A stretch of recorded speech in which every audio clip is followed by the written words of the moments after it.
So I think we have some of the best policies in the world. I think I've heard people complain about the Constitution. Indeed, yes, the Constitution needs to be revisited, but just like everywhere around the world, constitutions need to be revisited from time to time because there are documents that are subject to be changed to suit current challenges and realities.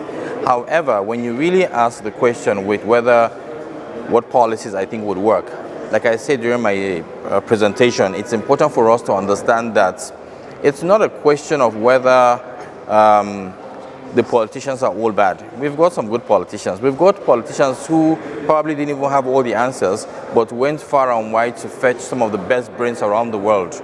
You know, and I did mention people like Kojo Wela, I mentioned people like Dora Akuili, Obiez Ekwesili. These are people who we sought from other organizations like the World Bank, like the United Nations, who we believed had the best experiences on an international level to give the right kind of impact that we were looking for in Nigeria. But they all came here and they were unable to achieve some of the things that they really desired to achieve.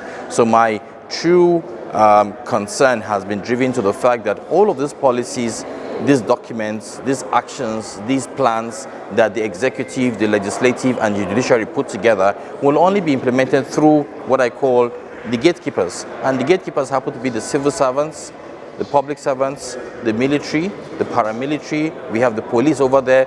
They are all the people that will make sure that every plan or policies that the executive wants to see the light of day would have to go through the civil service structure. And if the civil service structure is not where we want it to be or where it is supposed to be, then we'll continue falling short with regard to the deliverables as it concerns what gets to the Nigerian people at the end of the day. What can help the civil service work? We would have to move from a salary incentive system where we keep seeing civil servants on the road asking for 30%, 20% increment every now and then, and they get 5,000 naira or 10,000 naira on their salaries. It doesn't do much to anybody, because as they ask for that, it directly affects inflation on the streets. So what do? We need to move from that salary incentive structure to a welfare incentive structure, whereby as I get into the civil service on the day one, I'm already doing a rent to own an apartment that will belong to me for the next 35, that I will pay for through the next 35 years of my service. Second thing is health cover. There should be a health cover for every civil servant so that through my years in service, the government takes care of my health situation. What about the children for my school? What about the school fees for my children? Let it be that it's a subsidized arrangement for school fees for children that are for civil servants' children. And then the last thing, we talked about tax rebates. Let it be that at the end of every financial year, civil servants can go and claim their tax returns. The reason why I'm saying all of this is because any man who has got housing, has got health cover, has got school fees for his children, and has also got tax rebate, which is extra money in your pocket, if we catch you stealing, not only will the government want to lynch you, the people will want to bring you down, because everything has been given to you.